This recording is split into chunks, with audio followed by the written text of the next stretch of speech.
संतान से होती है, पुरुष की ताकत पैसे से होती है। सम्मान, समाज में सम्मान मिलता है। बोले भैया आओ बैठो, डाल लो, सम्मान करें। भैया नहीं, ऐसी यहाँ गरीब। तो जाकर के जब संतान नहीं होती है तो चिंता अधिक किसको होती है? पत्नी को होती है। पति तो ऐसा है भैया नहीं होगी, भगवान के भरोसे हो जाएगा, लेकिन ज्यादा टेंशन थोड़ी पत्नी को रहती है। तो कहा भैया क्या है? बोले आप कथा सुन लो तो संतान हो जाएगी। जाकर के बताया, बोले महाराज हम वहां पर कथा बुलाए हैं, आप ऐसा करो कथा सुन लो तो संतान हो जाएगी। सामने कहा, बोले जब संतान होगी तब कथा हो जाएगी। चलो भैया ठीक है। जाकर के 10वें महीने में एक सुंदर कन्या का जन्म हुआ। 9 माह पूर्ण होने के बाद 10वें महीने में एक सुंदर कन्या का जन्म हुआ।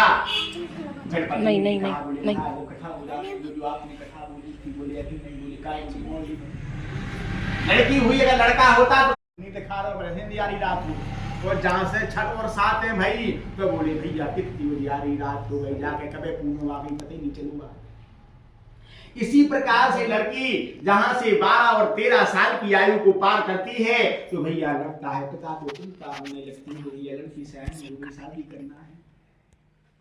13, 15, 18, 20 तो लड़की से आयु, वही 15, 18 साल का हमारा लड़का इतना प्रोग्रेस करते हुए दिखाई देता है। जो लड़की आयु में जल्दी बढ़ जाती है, ये लड़का बता 20 साल के बाद 25-30 में शादी कर दें, लेकिन लड़की नहीं, भैया उसकी हमको 18-20 साल में 25 साल में शादी कर देना चाहिए। तो इसी प्रकार से जाकर के लड़की चंद्रमा के समान, यानी लड़की की तुलना चंद्रमा बताई गई है कि जिस प्रकार से अमावस के बाद 5वें तक चंद्रमा हमारा अधिक प्रकाश नहीं देता है, इसी प्रकार से लड़की हमारी 13 और 14 साल में इस प्रकार उन्नति करती है, प्रोग्रेस करती है कि बोले राम कहें सुख उपजे, कृष्ण कहें दुख जाए, महिमा महाप्रसाद की जो बावे चितलाए। राम कहें सुख उपजे, राम का नाम लेने से सुख की उत्पत्ति होती है, कृष्ण के नाम लेने से सारे दुख दूर हो जाते हैं।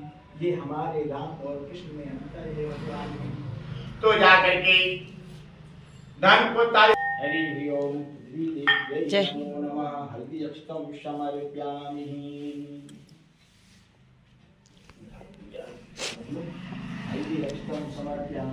अब आमी कथा कहता हूँ, सुनो। पहले समय में बिलकामुख नाम का बुद्धिमान राजा था, वह सत्यवक्ता और जितेंद्री था। प्रतिदिन देव स्थानों पर जाकर गरीबों को धन देकर उनके कष्ट दूर करता था। उसकी पत्नी कमल के समान मुख वाली और सती साध्वी थी। वह नदी के तट पर उन दोनों ने श्री सत्यनारायण का व्रत किया।